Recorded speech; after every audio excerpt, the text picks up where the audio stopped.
Hello YouTube family, कैसे हैं आप सब। आई होप आप सब बहुत बढ़िया होंगे, स्वस्थ होंगे और एकदम मस्त होंगे।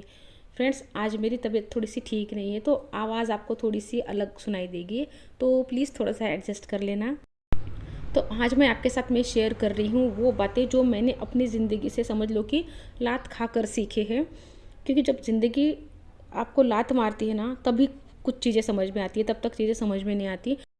तो सबसे पहली बात जो अपनी ज़िंदगी से इन 40 सालों के अनुभव में मैंने जो सीखी है वो ये है कि रिश्तों को खुश करने के लिए मत जियो, ईश्वर को खुश करने के लिए जियो। ईश्वर को अपनी ज़िंदगी का आधार बनाओ। सबसे पहले ईश्वर को याद करो और ऐसे काम करो जिससे ईश्वर खुश होते हैं। जिस चीज़ से ईश्वर खुश होते हैं ना, वही काम अपनी ज़िंदगी में करो। हम गलती क्या करते हैं, हम रिश्तों को खुश करने में लगे रहते हैं।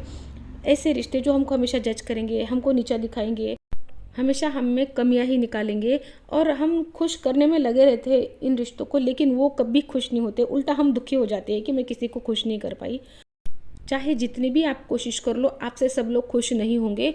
हमारे हाथ हमेशा खाली के खाली रह जाएंगे।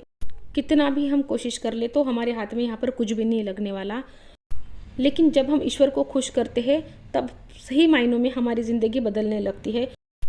और ईश्वर हमसे कैसे खुश होंगे, धर्म पे चलकर। जब हम धर्म पर चलते हैं, ईश्वर की बात मानते हैं, ईश्वर के बनाए हुए रास्ते पर चलते हैं, तब हमारी ज़िंदगी में ऐसे चेंजेस आते हैं ना, ऐसे हमारी ज़िंदगी संवरने लगती है कि आपको विश्वास नहीं होगा कि ये इतना भी आसान था। रिश्तों को खुश करना ना, मतलब हर रिश्तों को खुश रखना बहुत मुश्किल है, लेकिन भगवान को खुश करना बिल्कुल मुश्किल नहीं है। बस हमको करना क्या है, धर्म पे चलना है। हमको जो हमारा धर्म है, हमको बस वो ईमानदारी से करना है। अगर मैं माँ हूँ तो मेरा माँ होने के नाते क्या धर्म है, मैं अगर बेटी हूँ, पत्नी हूँ, तो वो होने के नाते मेरा क्या धर्म है, मैं इंसान हूँ तो इंसान होने के नाते मेरा क्या धर्म है। बस हमको इतना करना है। हमको ये नहीं करना कि इसको खुश करने के लिए मैं क्या करूँ, उसको खुश करने के लिए मैं क्या करूँ। आप ज़िंदगी भर भी करते रहोगे ना, तो कोई खुश नहीं होने वाला। लेकिन जब आप इस रास्ते पर चलते हो, धर्म पे चलते हो, और इससे भगवान जब खुश होते हैं ना, भगवान खुश होते हैं फ्रेंड्स। जब हम धर्म पे चलते हैं ना, तो भगवान खुश होते हैं। ये मेरी अपनी ज़िंदगी का अनुभव है। मैंने खुद चीज़ें बदलते देखी है। पहले जब मैं रिश्तों को खुश करने में लगी रहती थी ना, तब मेरे हाथ खाली रहते थे। लेकिन जब मैंने इस चीज़ को समझा है, इस रास्ते पर चलने लगी हूँ, तब से ज़िंदगी में बदलाव आए हैं। और उसके बाद ये जो रिश्ते हैं ना, जिनको खुश करने में मैं लगी रहती थी, वो रिश्ते आज मेरी ज़िंदगी देखकर कहते हैं कि काश हम भी ऐसा कर पाते, हम भी ऐसी ज़िंदगी जी पाते। तो फ्रेंड्स, कहने का मतलब ये है कि रिश्तों को खुश करने में अपना टाइम एनर्जी मत दो। बस जो कर्तव्य आपका है, जो धर्म आपका है ना, बस आपको वो करना है। तो फिर ये रिश्ते आपको खुश करना नहीं पड़ेगा। ये रिश्ते मतलब ऐसा होता है कि अपने आप सब साथ हो जाते हैं। उनको पता है कि जो इसका कर्तव्य है ये वो करती है, जो धर्म है वो ये करती है, तो हमारा ऑरा मजबूत होता है, स्ट्रांग होता है, हमारी पर्सनैलिटी आकर्षक बनने लगती है, तो रिश्ते हमारी तरफ अट्रैक्ट होते हैं। सबको फिर हम अच्छे लगने लगते हैं जब हमारा ऑरा स्ट्रांग होता है। तब जब हम लोगों को चेस करते हैं, लोगों के पीछे भागते हैं, उनको खुश करने की कोशिश करते हैं ना, तब हम कमज़ोर दिखते हैं लोगों को। जो पीछे पड़ा होता है ना, उससे इंसान हमेशा दूर भागता है। लेकिन जब हम एक जगह रुक जाते हैं, हम अपने को मजबूत बनाते हैं, अपने साथ अपना रिश्ता मजबूत बनाते हैं, भगवान के साथ अपना रिश्ता मजबूत बनाते हैं, वही फिर हमारे ऑरा से झलकने लगता है, और वही रिश्ते फिर हमारी तरफ खींचे चले आते हैं। इस बात को हमेशा ध्यान रखना, और इस बात को 100% सच मानो। ये बातें होती है, आप बस ज़िंदगी में उतार कर देखो। फ्रेंड्स, मैं इतना बोल रही हूँ ना, तो आप उतार कर देखा करो। आपकी ज़िंदगी ना बदले ना, तो फिर मुझे बोलना। ये चीज़ें ना फ्रेंड्स करके देखो, जो मैं वीडियोस में बोलती हूँ ना, ये करके देखो। और करने के बाद भी आपको कोई रिजल्ट ना मिले, कोई बदलाव ना आए ना ज़िंदगी में, तो फिर सारे वीडियो को ना मेरे डिसलाइक करके जाओ। तो करना क्या है, रिश्तों को खुश करने के लिए हमको नहीं भागना, अपना कर्तव्य ईमानदारी से निभाना है, बस इससे ज़्यादा नहीं करना। अब दूसरी बात फ्रेंड्स, पैसा भगवान नहीं है, लेकिन कड़वी सच्चाई ये है कि इस कलयुग में भगवान से कम भी नहीं है। तो कभी भी पैसे को कम महत्व मत देना। लोग ऐसा हमको बोलते हैं ना, जैसे कि ऐसे लोगों की ना समझ बनी हुई है कि जो पैसा चाह रहा होता है ना, वो गलत है, या पैसे चाहना कोई बुरी बात है।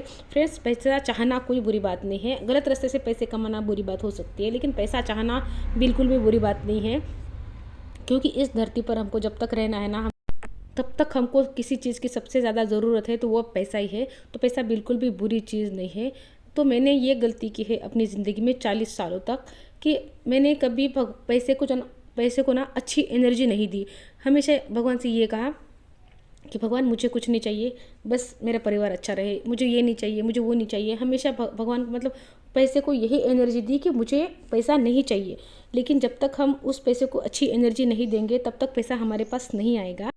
और भगवान ये थोड़ी कहते हैं कि परिवार और पैसा साथ में मैं तुझे नहीं दूंगा, लेकिन वो हमारे माइंड में बैठा होता है ना, तो हम यही चीज़ें बोलते हैं। और आज भी मैं कई लोगों के मुँह से ये सुनती हूँ कि मुझे ज़्यादा कुछ नहीं चाहिए, मुझे ज़्यादा कुछ नहीं चाहिए। क्यों नहीं चाहिए? सब चाहिए, सबको सब चाहिए होता है। इस धरती पर भगवान इतनी अच्छी चीज़ें बनाई हैं, तो हम क्यों उससे वंचित रहे? तो यहाँ पर ना रास्ता खुला रखो।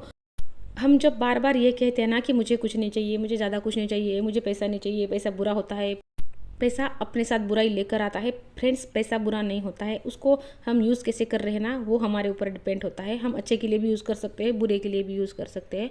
तो हमको यहाँ पर रास्ता खुला रखना होगा। अगर हम ऐसी बातें करते रहते हैं ना, निगेटिव एनर्जी देते रहते हैं ना पैसे को, तो हमारी तरफ जो पैसा आने वाला होता है ना, वो रास्ता बंद हो जाता है। क्योंकि हम ही उसको बार बार बोल रहे हैं कि मुझे तू नहीं चाहिए, मुझे तू पसंद नहीं है, तेरे से बुराई आती है। तो ये चीज़ें होती है। तो पैसे को हमेशा अच्छी एनर्जी दो। अब अच्छी एनर्जी कैसे देनी है? हमेशा पैसों के बारे में अच्छा सोचो, अच्छे थॉट रखो पैसों के बारे में अपने दिमाग में, चाहे वो पैसा फिर किसी के पास भी रहे। पैसा एक एनर्जी है फ्रेंड्स, चाहे वो किसी के भी पास है तो वो एक एनर्जी है। और अगर दूसरे के पास पैसा होता है और अगर हम उसको बुरी एनर्जी देते हैं, जैसे कि पड़ोसी के पास पैसा है और आप उसको बुरी एनर्जी दे रहे हैं, मतलब जलन द्वेष ऐसे चीज़ें कर रहे हैं ना, क्योंकि उसके पास पैसा है, तो आपके पास भी पैसा कभी नहीं आएगा। क्योंकि पैसा एक एनर्जी है और अच्छी एनर्जी को खींचती है। तो अगर आप उसको बुरी एनर्जी दे रहे हैं ना, तो वो एनर्जी उस एनर्जी तक जा रही है, मतलब वो पैसे तक जा रही है। तो उसको समझ में आ रहा है कि इसको मैं पसंद नहीं हूँ। तो हमेशा जिसके भी पास पैसा आपको दिखे, कहीं पर भी पैसे के मतलब जब भी पैसे की बात आए ना, तो उसके बारे में अच्छे थॉट रखो, अच्छा सोचो। तो आपकी ज़िंदगी में भी पैसों का आने का रास्ता खुल जाएगा। पैसा देखो फ्रेंड्स, हमारे पास आने के लिए तैयार होता है। जिसको हम ढूंढ रहे होते हैं ना, वो भी हमको ही ढूंढ रहा होता है। लेकिन हम ही ऐसी कुछ चीज़ें करते हैं जिससे उसके आने का रास्ता बंद हो जाता है हमारी ज़िंदगी में। तो हमको ऐसे रास्ते ना खुले रखने हैं। पैसों को हमेशा अच्छी एनर्जी देनी है। और अपने हस्बैंड का जो भी काम है, चाहे आप काम कर रहे हो चाहे हस्बैंड काम कर रहे हैं, तो सुबह उठ के ना सबसे पहले उस काम को धन्यवाद देना है कि धन्यवाद ईश्वर कि मेरे हस्बैंड के पास ऐसा काम है, या मैं ऐसा काम करती हूँ कि जिससे मैं अपनी ज़रूरतें, अपने परिवार की ज़रूरतें, अपने परिवार की इच्छाएं सब कुछ पूरी कर सकती हूँ। जब आप ऐसा करते हो तो आपके जो हस्बैंड का काम है या आपका भी काम है, तो उसमें नई नई अपॉर्चुनिटीज़ मिलती है, वो बढ़ोतरी की तरफ जाता है। जो भी बिजनेस है, जो भी है, मतलब जॉब भी है, तो उसमें प्रमोशन मिलेगा। तो अगर अच्छी मतलब उस पैसा आने के रास्ते खुल जाएंगे, आपके घर में पैसा आने लग जाएगा। अब तीसरी चीज़ जो मैंने सीखी है अपनी ज़िंदगी से, ये बहुत ज़रूरी लगती है मुझे। अगर आप रिश्ते में हैं, मतलब शादीशुदा है, घर परिवार बच्चे सभी कुछ है, तब भी ये मतलब समझने वाली बात है सभी के लिए ये। देखो, रिश्तों में ना कभी भी प्यार के पीछे मत भागना है। मतलब हम करते हैं ना कि बच्चे मेरी केयर कर ले, हस्बैंड मेरी केयर कर ले, कोई मुझसे प्यार कर ले। जब हम प्यार प्यार प्यार करके पीछे दौड़ते हैं ना, तो हमको धुतकार ही मिलती है। तो हमको प्यार के लिए ना किसी के भी पीछे नहीं भागना, बच्चों के भी नहीं। हम बच्चों के भी पीछे भागते हैं, ये गलती मैं भी करती थी।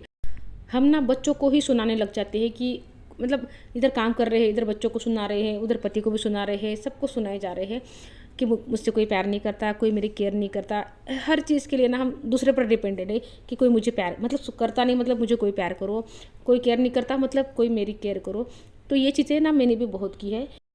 मतलब हम हर चीज़ के लिए ना दूसरों पर डिपेंडेंट है कि कोई मेरी केयर कर लो। क्या हम अपनी केयर नहीं कर सकते? कोई प्यार कर लो। क्या हम अपने से प्यार नहीं कर सकते? अगर हम अपने से प्यार नहीं कर सकते तो फिर कोई और हमसे प्यार कैसे करेगा? तो ये चीज़ें भी ना मुझे बाद में समझ में आई, जब मैंने ये चीज़ें अपनी ज़िंदगी में उतारी। लेकिन तब तक तो बहुत मेरे रिश्ते ख़राब हो चुके थे। मतलब सुधरने जितना मैं पीछे भाग रही थी ना कि केयर कर लो, प्यार कर लो, तो उतनी चीज़ें बिगड़ती जा रही थी, उतने ये सब ना मुझसे चिढ़ने लगे थे। लेकिन मैंने ना सब छोड़ दिया। कोई केयर नहीं करेगा, मैं अपनी केयर कर लूँगी। और मैंने खुद से प्यार करना शुरू किया। जब मैंने खुद से प्यार करना शुरू किया, उसके कुछ ही दिनों बाद में ना सब कुछ चीज़ें बदलने लगी। मैं अपनी केयर करने लगी। कुछ ही दिनों में मैंने इनके पीछे भागना छोड़ दिया और मैं अपने ऊपर ध्यान देने लगी, अपने ऊपर काम करने लगी, सेल्फ लव करने लगी। उसके बाद अपने आप सब कोई मुझसे प्यार करने लगे, सब कोई मेरी केयर करने लगे। तो कहने का मतलब ये है कि जब मैंने अपने ऊपर ध्यान दिया, अपने ऊपर काम किया, तब सब लोग मेरी तरफ ध्यान देने लगे। जब मैंने सारी ऊर्जा उनमें से खींच ली और अपने में लगा दी, सब अपने बेटरमेंट के लिए करना शुरू कर दिया, तभी मेरी ज़िंदगी में बदलाव आया। तो फ्रेंड्स, ये थी वो कुछ बातें जो मैंने इतने सालों के एक्सपीरियंस के बाद सीखी है। तो आई होप आपको मेरी इन बातों से कुछ ना कुछ हेल्प ज़रूर मिलेगी अपनी ज़िंदगी में। तो वीडियो अच्छी लगी हो तो लाइक कर देना, चैनल पर नए आए हो तो चैनल को सब्सक्राइब ज़रूर कर लेना। तो मिलती हूँ आपसे नेक्स्ट वीडियो में, तब तक के लिए अपना ध्यान ज़रूर रखना। Good bye friends.